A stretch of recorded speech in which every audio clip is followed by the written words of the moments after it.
Queen Esther. Courage from the Shadows Introduction.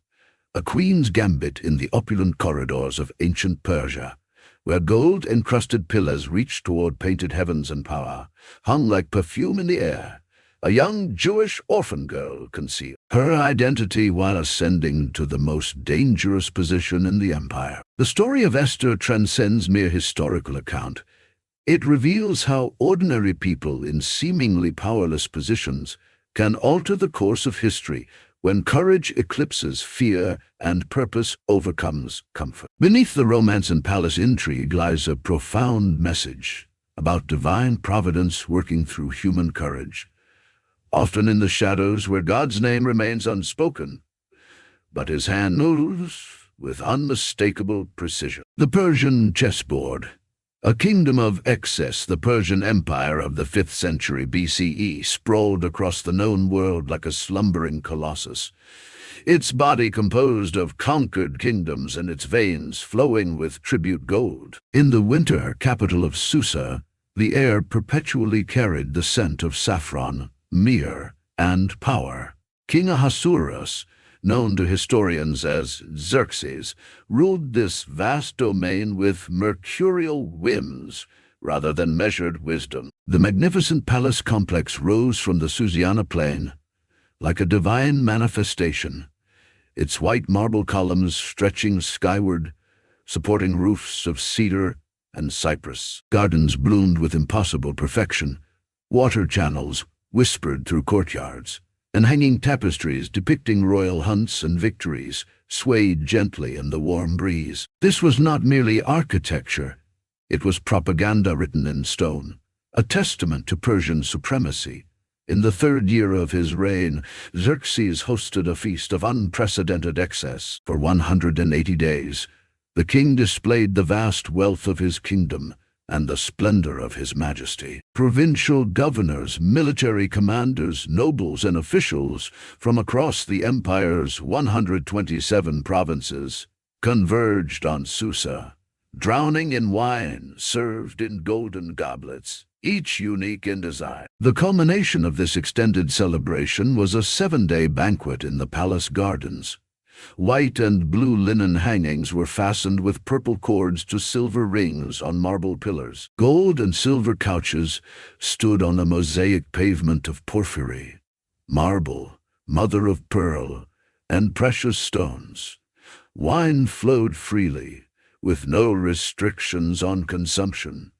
Each guest drank as he pleased. Meanwhile, Queen Vashti hosted a separate banquet for the women in another section of the palace, maintaining the strict gender segregation customary in Persian court life. The separation highlighted the cultural boundaries that defined Persian society, boundaries that would soon be shattered by the events to follow. On the 7th day, when wine had inflamed the king's senses and impaired his judgment, he commanded his 7 eunuchs to bring Queen Vashti before him, wearing her royal crown. His intention was clear: to display her beauty to his inebriated officials and nobles. The request violated every norm of Persian propriety. Royal women, especially the queen, did not parade themselves before drunken men like common entertainment. Vashti refused. Her defiance threw the court into chaos. The king, humiliated before his assembled officials, burned with rage. His closest advisers, fearing a kingdom-wide epidemic of female insubordination, counseled swift action. Queen Vashti has wronged not only the king, but all officials and peoples throughout the provinces, declared Memucan, one of the 7 nobles closest to the king. Women everywhere will begin to despise their husbands when they hear how Queen Vashti refused King Xerxes. The remedy was as swift as it was severe. Vashti would never again enter the king's presence, and her royal position would be given to someone else. A royal decree was dispatched to every province in its own script and language, declaring that every man should be master in his own household. Vashti vanished from the historical record, her courage or her foolishness creating a vacancy that would become the salvation of an entire people. The hidden orphan. Esther's secret world, in the Jewish quarter of Susa, lived a man named Mordecai, descendant of those exiled from Jerusalem by Nebuchadnezzar decades earlier. The community existed in the uncomfortable space between assimilation and preservation, adopting Persian customs while secretly maintaining their distinct identity and faith. They were tolerated but seldom embraced, useful but never quite trusted. Mordecai had raised his cousin Hadassah, whose Persian name was Esther, since childhood. Her parents' death had left her completely dependent on his protection and guidance. He had taught her the delicate art of survival in exile, when to speak and when to remain silent, when to reveal and when to conceal. Esther grew into a woman of extraordinary beauty, with dark eyes that reflected both intelligence and caution. Her movements carried natural grace, and her voice, when she chose to use it, conveyed a gentleness that disarmed suspicion. Yet beneath this exterior lived a young woman wrestling with her dual identity, Persian in appearance, but Jewish in her heart. The royal decree announcing a search for virgins to replace Vashti struck the Jewish community like a thunderbolt. For most families, the prospect of their daughters entering the king's harem represented catastrophe, a permanent separation and the effective end of their Jewish identity. For Mordecai, however, it sparked something different, a dangerous possibility. When royal officials swept through Susa collecting beautiful young women, Esther was among those taken to the palace and placed under the care of Hegai, the eunuch in charge of the harem. Mordecai's parting instructions to her had been explicit and insistent. Do not reveal your nationality or family background. This concealment would become both her protection and her burden. Within the palace walls, Esther entered a world of luxury and competition, unlike anything she had known.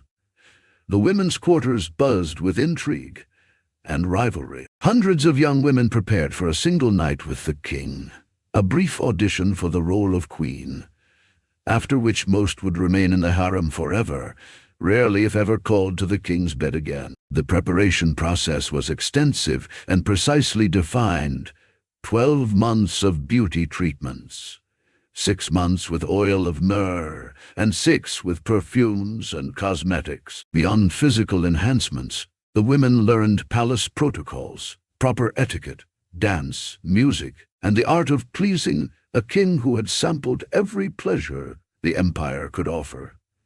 Hegai immediately recognized something distinctive in Esther. Her quiet dignity and keen intelligence set her apart from the others, who employed more obvious strategies to gain favor. She listened more than she spoke, observed more than she acted. The eunuch, a shrewd judge of both character and the king's preferences, provided her with choice accommodations, special foods, and 7 selected attendants. Each day, Mordecai paced before the court of the women's quarters, gathering whatever information he could about his cousin's welfare and the palace dynamics. Their separation was complete, but his concern remained constant. His adopted daughter had entered the heart of Persian power, carrying both tremendous risk and potential. When Esther's turn came to go to the king after her 12 months of preparation, she requested nothing beyond what Hegai advised. While other women adorned themselves with excessive jewelry and requested exotic gifts to catch the king's eye, Esther relied on an authentic presence that required no embellishment. Her strategy, or perhaps her natural inclination toward modesty, proved effective beyond expectation. King Xerxes was immediately drawn to her. After years of experienced courtesans and calculated seductions, Esther's genuine nature awakened something long dormant in him. He placed the royal crown upon her head and proclaimed her queen instead of Vashti. A grand banquet followed, with Esther as its centerpiece. Gifts were distributed throughout the provinces, and a holiday was proclaimed. Beneath the celebration, Esther maintained her secret. In the inner chambers of the palace, in the very heart of Persia, A Jewish woman now sat beside the king, unknown to him or anyone else at court except her cousin, who had placed her there, like a chess piece in a game, with stakes. No one yet. Like a chess piece in a game of stakes. Understood. Rise of the enemy.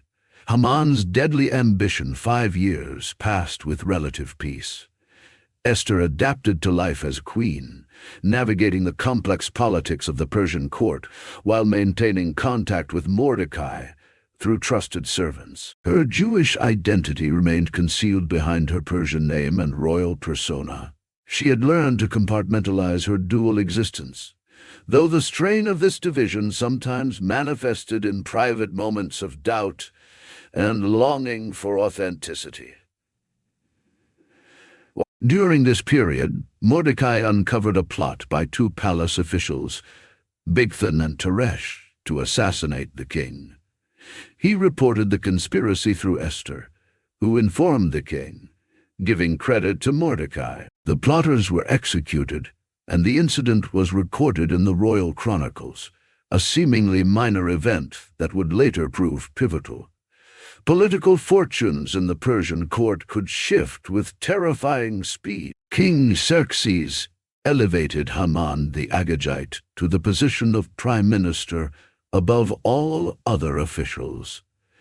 Haman came from a lineage that traced back to Agag, king of the Amalekites, ancient enemies of the Jewish people. His appointment introduced a malevolent force into the palace dynamics.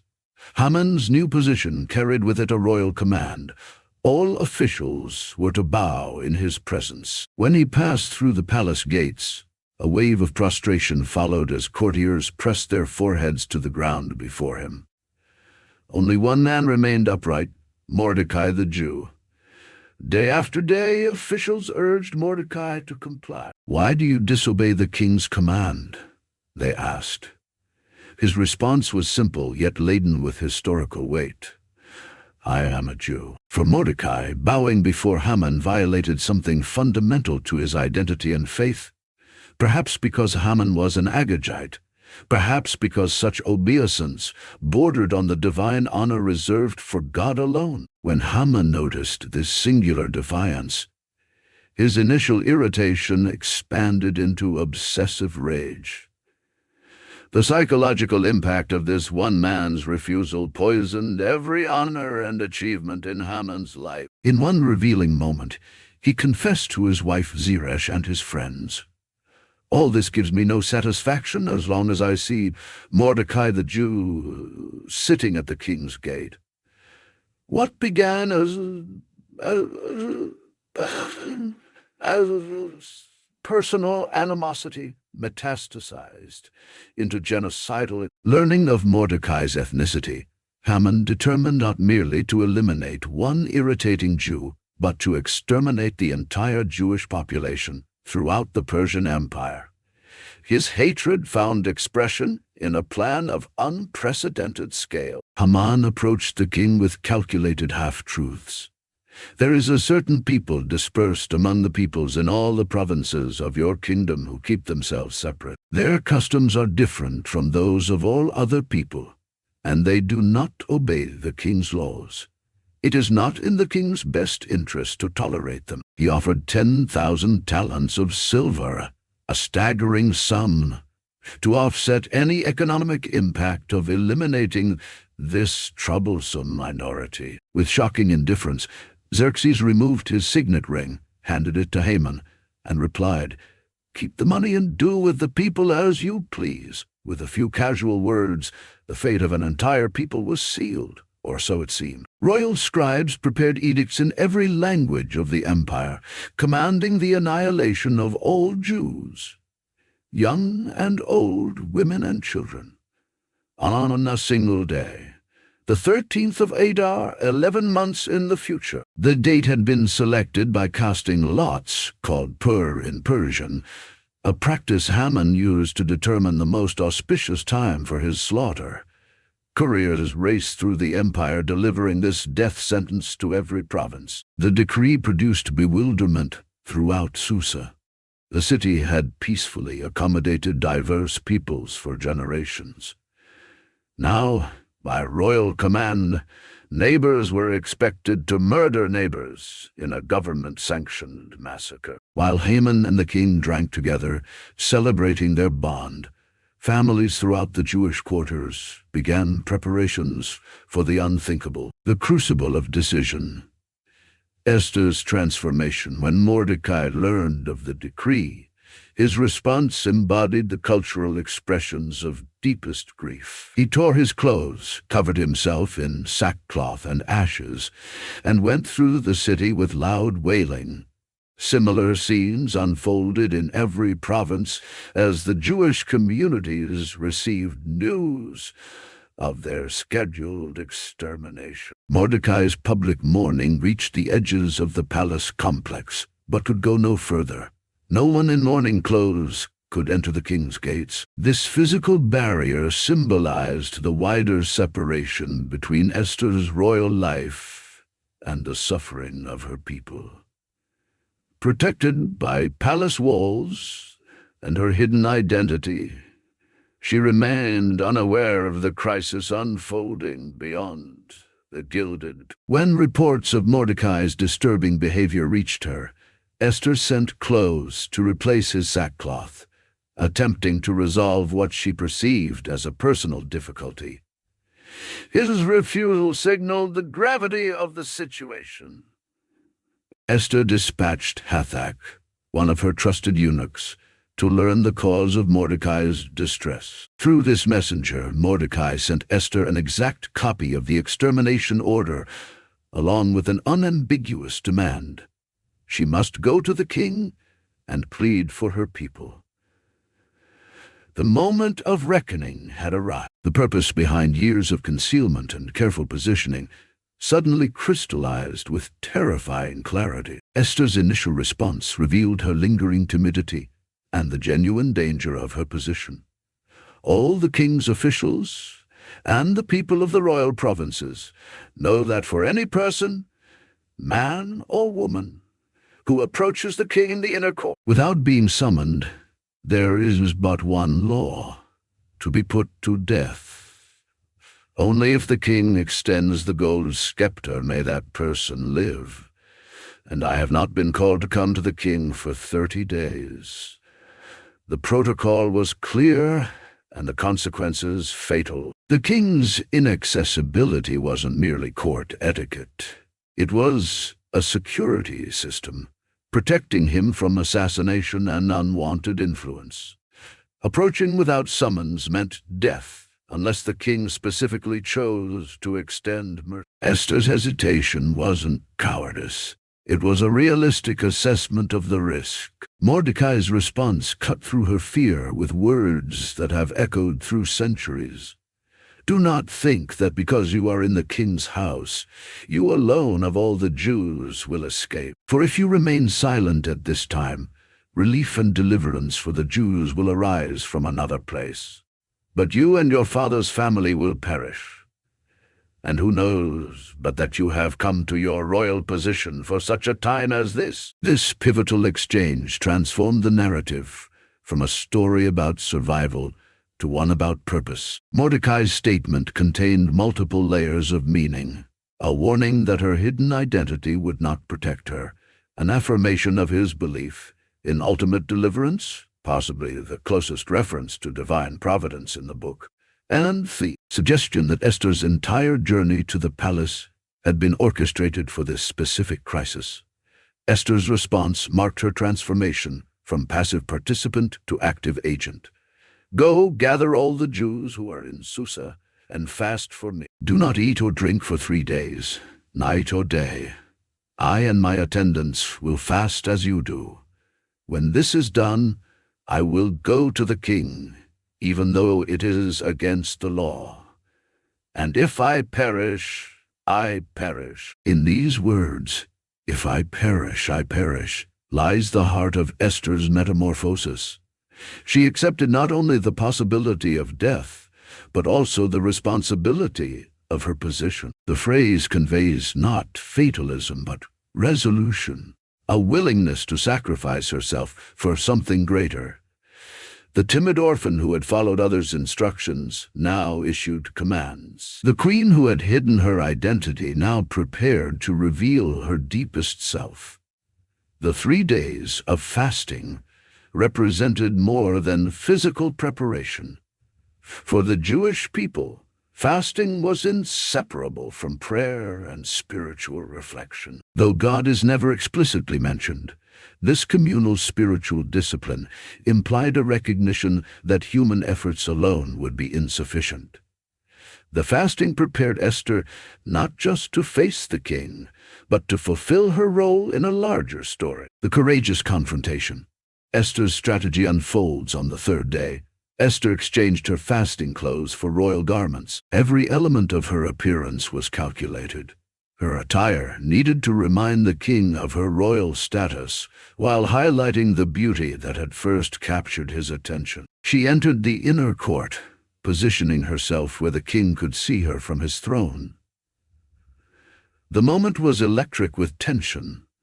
Would he extend the golden scepter, or would her mission end before it began? The king's reaction would reveal much about his feelings toward her after their time apart.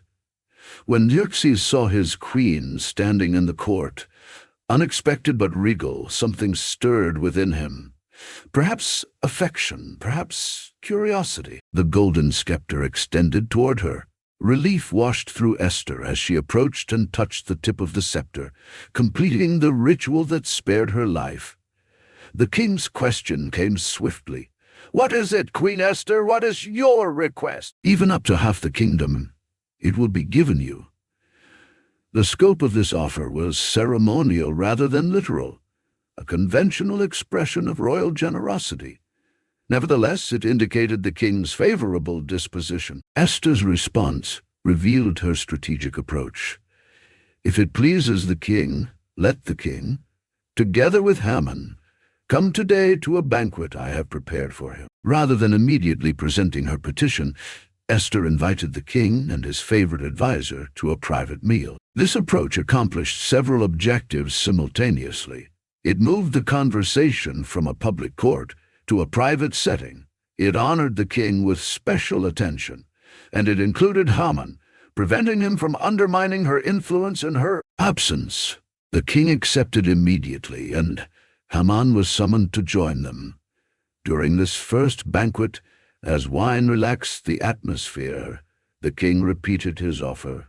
"What is your petition? Even up to half the kingdom, it will be given you." Again, Esther deferred her real request. "My petition and my request is this. If the king regards me with favor, and if it pleases the king to grant my petition and fulfill my request, let the king and Haman come tomorrow to the banquet. I will prepare for them. Then I will answer the king's question." This second delay created mounting suspense and anticipation. It also allowed time for circumstances to develop that would prove critical to Esther's success. The timing was not hesitation but strategic patience. Haman left the first banquet elated at his exclusive access to the royal couple. His pride swelled beyond containment as he recounted to his wife and friends how he alone had been invited to dine with the king and queen. And tomorrow, he gloated, "I am invited to join them again." Yet one thing continued to poison his satisfaction. "But all this gives me no satisfaction, as long as I see Mordecai the Jew sitting at the king's gate." His wife Zeresh and his friends proposed a solution to this irritant. Have a pole set up, reaching to a height of 50 cubits, and in the morning ask the king to have Mordecai impaled on it. The height of the proposed gallows, approximately 75 feet, was absurdly excessive, designed not merely for execution, but for public spectacle and humiliation. The structure would be visible throughout the city, a warning to anyone who might defy Haman. Pleased with this suggestion, he ordered the gallows constructed immediately. That night, as the gallows rose against the starlit Susian sky, a seemingly insignificant bout of insomnia In the palace set in motion events that would unravel Haman's plans. King Xerxes, unable to sleep, requested the royal chronicles be read to him, perhaps hoping the tedious accounts would lull him to sleep. Providence guided the reader to the account of how Mordecai had exposed the assassination plot years earlier. The king, suddenly attentive, asked what reward Mordecai had received for this service. Learning that no recognition had been given, Xerxes determined to correct this oversight immediately. At dawn, Haman entered the outer court, eager to secure permission to execute Mordecai. Before he could speak, the king asked what should be done for the man the king delights to honor. Haman, assuming the king intended to honor him, proposed an extravagant public ceremony. The man should wear royal robes the king himself had worn, ride the king's own horse with a royal crest on its head, and be led through the city's streets by a noble who proclaims, "This is what is done for the man the king delights to honor." The king's response shattered Haman's expectations. "Go at once, get the robe and the horse, and do just as you have suggested for Mordecai the Jew, who sits at the king's gate. Do not neglect anything you have recommended." The cosmic irony of the situation was not lost on Haman. But he who had planned to ask permission to execute Mordecai was now commanded to publicly honor him. He who had built a 75-foot gallows for his enemy now led that enemy's horse through the streets of Susa, proclaiming his honor before the gathered crowds. This public humiliation, coming on the very day Haman had planned for triumph, presaged his downfall. After completing this degrading assignment, he rushed home in mourning, head covered in shame. His wife and friends, who had so recently encouraged his murderous plans, now predicted his doom. "Since Mordecai, before whom your downfall has started, is of Jewish origin, you cannot stand against him. You will surely come to ruin." Before Haman could process this reversal of fortune, the king's eunuchs arrived to escort him to Esther's second banquet. The stage was set for the final confrontation. The revelation, justice unmasked the atmosphere at the second banquet began, with artificial pleasantries veiling deadly intentions. Haman, still reeling from his public humiliation, attempted to maintain his composure. King Xerxes, having honored Mordecai that morning, remained unaware of the broader plot against the Jews or Esther's connection to them. Esther herself carried the weight of her people's survival as she carefully navigated the dangerous currents of power. As wine flowed, the king once more extended his offer. "Queen Esther, what is your petition? It will be given you." "What is your request? Even up to half the kingdom it will be granted." The moment had arrived. Esther's response came with quiet power. "If I have found favor with you, your majesty, and if it pleases you, grant me my life. This is my petition. And spare my people. This is my request. For I and my people have been sold to be destroyed, killed, and annihilated." With these words, Esther simultaneously revealed her Jewish identity and accused. She continued, "If we had merely been sold as male and female slaves, I would have kept quiet, because no such distress would justify disturbing the king." The king's reaction mixed shock with confusion. Who is he? Where is he? The man who has dared to do such a thing. Esther's finger pointed directly at her fellow guest. An adversary and enemy. This vile Haman. Terror seized Haman as the full implications of his situation became clear. The queen was Jewish. The man he had just been forced to honor was Jewish.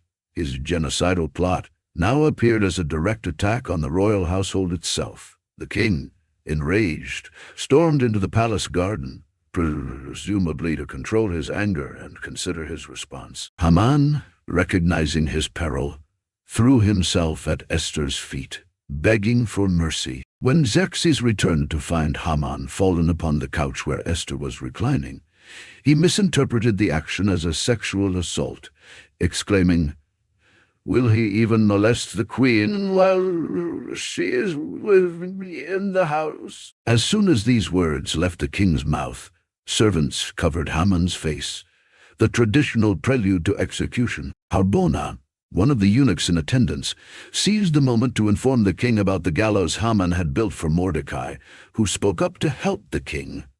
The perfect instrument of justice stood ready. The king's command was swift: impale him on it. The 75-foot gallows Haman had constructed for his enemy became the instrument of his own execution, a powerful embodiment of the principle that those who dig pits for others often fall into them themselves. On that same day, King Xerxes gave Queen Esther the estate of Haman, and Mordecai was presented to the king as Esther's cousin and guardian. The king's signet ring, which had been retrieved from Haman, was given to Mordecai, symbolizing his elevation to the position Haman had previously held.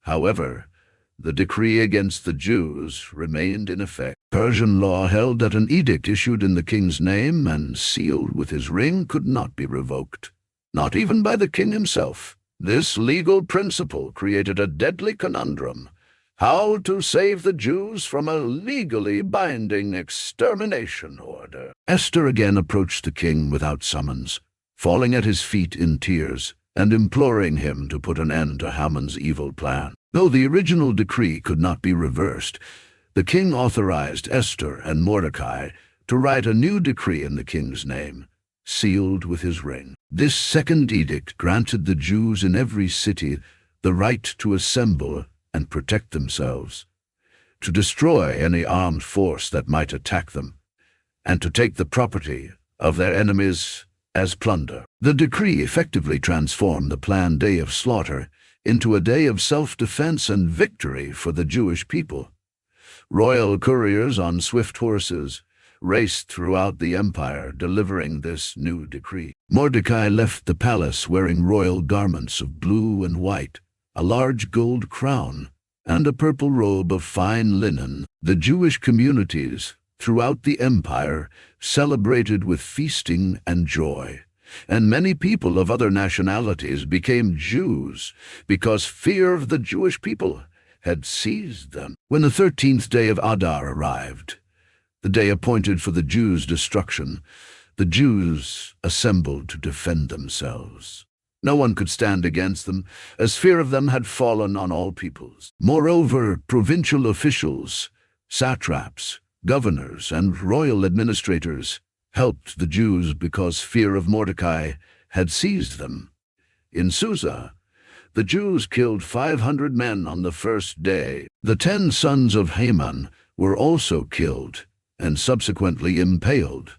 At Esther's request, the king granted the Jews in Susa another day to deal with remaining enemies, and 300 more men were killed. Throughout the provinces, the Jews killed 75,000 of those who hated them, but they did not lay hands on the plunder. To commemorate their deliverance, Mordecai established an annual celebration called Purim, from the Persian word pur, meaning lot, referring to how Haman had cast lots to determine the date for destroying the Jews. This festival, celebrated on the 14th and 15th days of Adar, continues to this day as a time when Jews remember their deliverance, exchange gifts, and provide for the poor. The book of Esther concludes with Mordecai's elevation to become second only to King Xerxes in the Persian Empire. He was held in high esteem by the Jews, and was popular with his fellow Jews because he worked for the good of his people and spoke up for the welfare of all the Jews. Legacy and meaning. The hidden hand of providence, the story of Esther, resonates across centuries not merely as a tale of political intrigue, but as a profound meditation on courage, identity, timing, and unseen providence. Though God is never explicitly mentioned in the biblical text, divine fingerprints appear throughout the narrative in its coincidences and perfect timing. The Persian Empire, with its multicultural character and relative tolerance, provided an environment where Jews could survive in exile, maintaining their distinct identity while adapting to foreign customs. Yet even in this relatively accommodating setting, existential threats could arise with frightening speed. The vulnerability of minority communities remains a persistent theme throughout human history. Esther's journey from orphaned girl to queen to national savior demonstrates how apparent disadvantages can become strategic advantages. Her beauty brought her to the palace, but her courage and wisdom determined what she would do once there. Her Jewish identity, initially a liability to be concealed, ultimately became the source of her greatest motivation and strength. Mordecai's challenge, "Who knows but that you have come to your royal position for such a time as this?"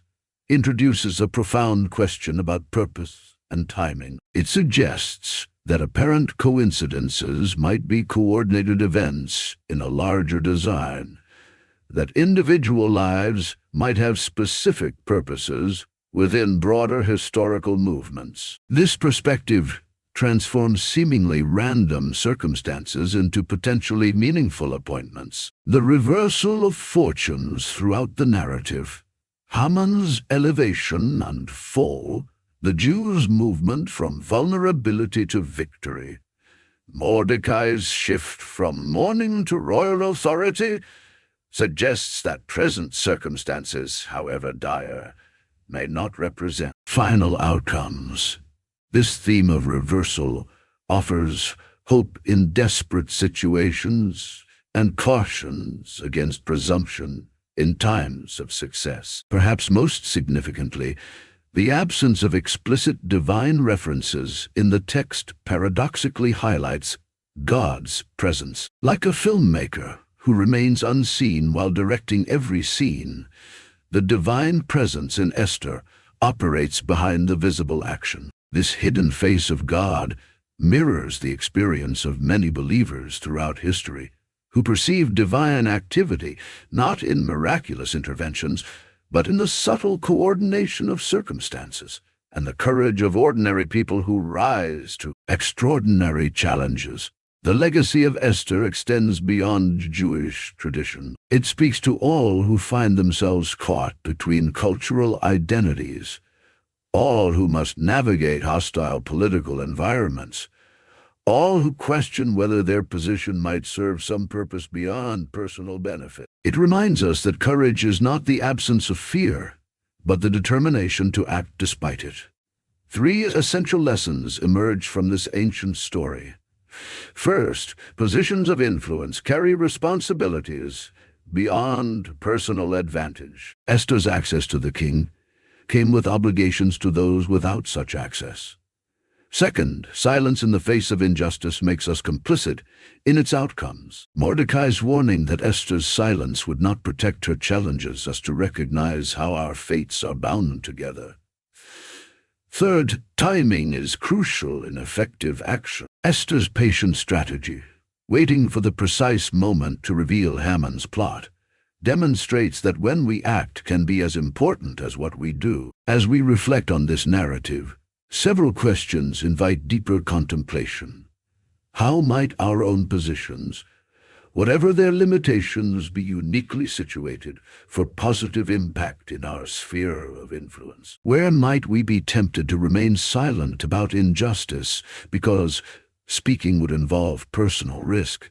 What seemingly random circumstances in our lives might actually be coordinated appointments for purposes beyond our current understanding? The story of Esther reminds us that courage often emerges not from those who feel fearless, but from those who act despite their fear. It suggests that our identity, including aspects we might be tempted to conceal, can become the source of our greatest contribution, and it affirms that even when God seems absent from our narrative, His unseen hand may be orchestrating events toward purposes that transcend our immediate circumstances. Conclusion.